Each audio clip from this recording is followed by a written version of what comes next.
Think about it this way. How do you get millions of strangers to cooperate, to follow the same rules, to build empires? You need a really powerful, unifying story, something everyone can buy into. Okay, I'm starting to see where you're going with this. You're talking about, things like religions, nations, even corporations. Yeah, exactly. There's all like large-scale systems of belief that shape our world. Welcome to Witter. Who Has Time to Read? The podcast that brings deep dives for busy minds. Listen to AI hosts Jane and Dane and get ready to unpack the world's most captivating books in just a fraction of the time. Whether commuting, working out, or just squeezing in a quick break, we deliver key insights, thought-provoking themes, and takeaways you can carry into your day. Don't forget to like, subscribe, and leave a comment. Plus, use our links in the description to purchase this book. Your support helps us bring more engaging book discussions to you. Listen and follow us wherever you get your podcasts. Who has time to read? You do, with Witter. Ready to explore the entire history of humankind? Well, a brief history at least. Right, of course. We're deep diving into Yuval Noah Harari's Sapiens, A Brief History of Humankind. It's a wild ride. It is. A book that takes us from, insignificant apes to rulers of the planet. Yeah, it all starts by shattering our preconceived notions about, just who we think we are. Humans, we weren't always the dominant force. You're telling me we weren't always top of the food chain? Like what, back then? Not even close. Harari throws us back to a time when humans, we were just another animal just trying not to get eaten, Okay. We were about as impactful as, a jellyfish. Wow, that's a humbling thought. So what changed? When did we go from jellyfish status to, building rockets and writing symphonies? Well, that's where things get really interesting. It all comes down to a few key developments, really. Starting with, our brains. Okay. Our brains are incredible. They're power-hungry organs. They just gobble up about a quarter of our energy, even when we're just relaxing. Yeah. Wow, 25% just for, daydreaming. That's a lot. It is a lot. And our ancestors, they paid a price for those big brains. Weaker muscles. Compared to other apes, we're practically wimps. Huh. So, while a chimp might not be writing any poetry, they could definitely win in a fist fight, probably. Precisely. Our ancestors, they traded brawn for brains. Yeah. And it's a trade-off, really, that we still live with today. Fascinating. Mm-hmm. So how did our ancestors fuel those massive brains? The answer, surprisingly, might be in your kitchen. Yeah, that delicious meal you had last night. It's not just fueling your body today. It's part of a legacy, really, that made us human. Okay. Cooking, as Harari explains it, was a game changer. Cooking, it makes food taste better, but I don't see how it's brain food. Well, think about it. Cooking makes it makes it easier to digest. Okay. Shorter intestines mean more energy can be diverted to other tasks, like, powering up those big brains. So a simple act like cooking actually sparked a cognitive revolution. That's incredible. But we weren't the only humans around back then, were we? What happened to those other human species, like the Neanderthals? Ah, yeah. One of the most intriguing mysteries, really, in human history. Harari explores a few possibilities: interbreeding, brutal competition, maybe even genocide. Wow. It's a question that continues to spark debate to this day, really. Yeah, it makes you wonder, did sapiens eliminate their rivals? Mm-hmm. Or did we maybe, merge with them? Could there be traces of other human species still lurking in our DNA? Now, that's a question that leads us to another crucial development: our unique ability to communicate. Okay. Not just grunts and simple signals, but complex language. And even more importantly, I think, the ability to gossip. Hold on. Are you saying that our love for a good gossip session is what set us apart? Really? Absolutely. Think about it. Gossip, it isn't just about spreading rumors. Yeah. It's about sharing vital information, who to trust, who to avoid. You see, it's the foundation of cooperation. Yeah, that makes sense. After all, building trust is essential, whether you're a small tribe or a global society. Right. Exactly. Gossip allowed sapiens to form larger, more complex social structures than any other human species. And those larger groups, they needed more stable food sources. Which brings us to, I guess you could say, another turning point. You mean the invention of agriculture? Exactly. Let's dive into that. So agriculture, huh? Yeah. I feel like we've always been told it was this great thing for humanity, this huge step forward. Yeah, we often think of agriculture as this well, this great leap forward, but Harari challenges that assumption. Really? Yeah, sure. It brought, food security and all that. Okay. But it also brought a whole new set of problems, really. Really? So you're telling me that farming wasn't all it was cracked up to be? I always, I don't know, just pictured our ancestors settling down and enjoying their bountiful harvests. Not quite. Just imagine toiling, day in and day out, dependent on a single crop, and then a bad drought hits or a swarm of locusts. Suddenly you're on the brink of starvation.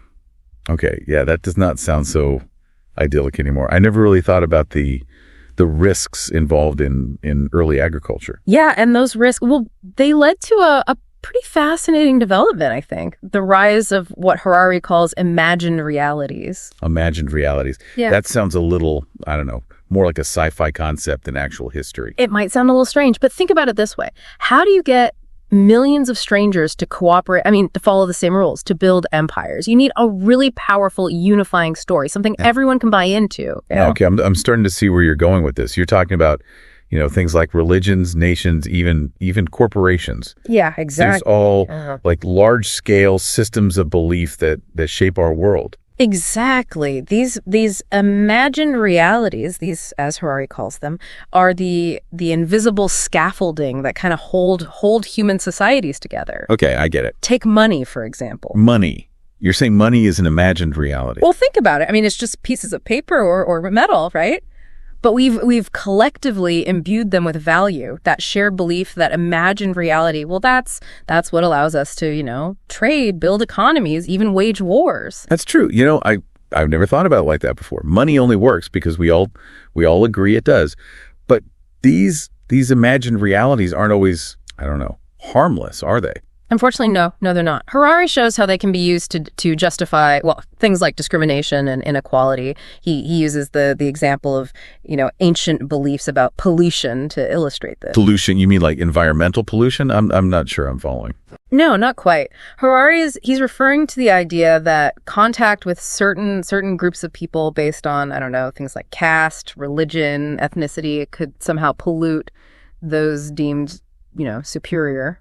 Oh, okay. I see what you mean. So it's not about like actual physical contamination, but about like social hierarchies and the fear of impurity. And precisely. And this fear of pollution, this imagined threat, it was used to justify all sorts of discrimination, really. It's a disturbing pattern that unfortunately we still see echoes of today even. Yeah, that's a chilling thought. It makes you wonder like how these imagined realities, these systems of belief, how they've really shaped the course of human history. And speaking of which, we got to talk about writing, right? Like Harari talks about how that invention just completely changed the game. Imagine the shift, right? From oral histories, stories passed down through generations to this suddenly permanent, verifiable record of information. Yeah, that's huge. It's like the difference between, I don't know, a whisper and a megaphone almost. Exactly. Writing, which initially emerged as a way to just, keep track of resources, those tax records again, right, became a tool of empire. Wow. It allowed rulers to project their power across, vast distances and over really, really long periods. So we've gone from like gossip sessions around the fire to empires, held together by these shared stories. All thanks to the power of writing. Yeah. Makes you realize just how much our world is shaped by these seemingly simple inventions, Absolutely. And Harari, he takes us even further, exploring how these interconnected systems, trade routes, empires, even religions, how they gradually brought humanity closer together, closer than we ever were before, I think. You mean like the rise of globalization? That's a pretty recent development though, right? Relatively speaking, yeah, it is. Harari, he emphasizes just how many distinct human worlds existed just 10,000 years ago compared to today. It's unbelievable. Today we're increasingly interconnected, facing the challenges and opportunities of a globalized world. It makes you wonder though, is this interconnectedness ultimately a good thing or a bad thing for us? For humanity, That's the million-dollar question, isn't it? But there's no doubt that it's really shaped the course of human history, that's for sure. Yeah. And speaking of shaping history, we can't forget about the scientific revolution. Oh, right. What a turning point that was, huh? Absolutely. Harari, he really dives into how how revolutionary it was for people to finally admit that they didn't have all the answers. Yeah. Like that shift in mindset from assuming we knew everything to embracing the unknown. Like it's fascinating to me. Yeah, it challenged like centuries of dogma. Suddenly it wasn't about, blindly accepting ancient wisdom. You know what I mean? It was about questioning, experimenting, and let's be honest, a healthy dose of ambition that played a role too, I think. You're right. Think about those early explorers setting sail into like uncharted waters, driven by curiosity and the desire to map the world. I mean, they were taking a huge gamble. All based on the belief that there was something new out there to discover. Exactly. And that spirit of exploration, that willingness to kind of, embrace uncertainty, it led to incredible breakthroughs. I mean, Harari even points out the importance of probability in modern science. It's not just about seeking these absolute truths anymore. It's about understanding, possibilities, weighing risks, making the most informed decisions we can given what we know. Yeah. Yeah, it's like that famous saying, the only constant is change. Right. We're always learning, adapting, and hopefully progressing as we do. But that brings up another question, I think, Does progress always equal happiness? I mean, is that what it's all about? Well, that's the real question, isn't it? Harari challenges us to consider like what truly matters. We've achieved such incredible things as a species, but are we any happier, or have we simply traded one set of problems for another? It's a question that's been pondered by philosophers for centuries, and it leads us to another, I think, fascinating and somewhat unsettling concept from the book, the Gilgamesh Project. Ah, yes. Humanity's, age-old obsession with overcoming death, right? I mean, we've made such incredible strides in medicine and technology, pushing the boundaries of the human lifespan further than ever before, I think. But can we truly cheat death? And should we even try? It's a question with huge ethical implications, really.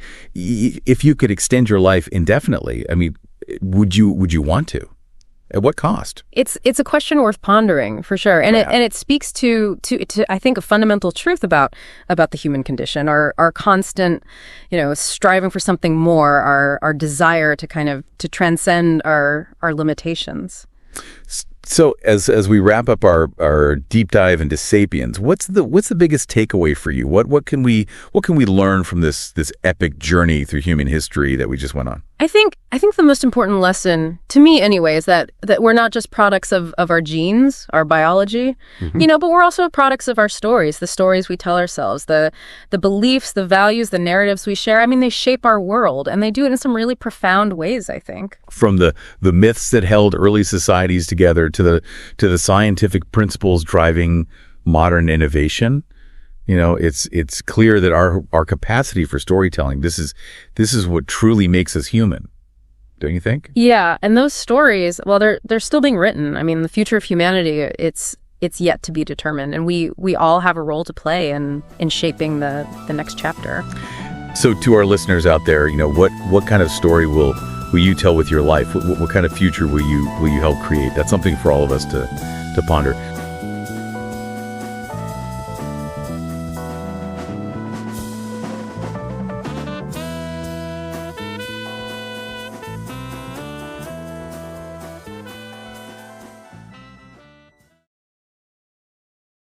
Thanks for listening to Witter, Who Has Time to Read, produced by One Media.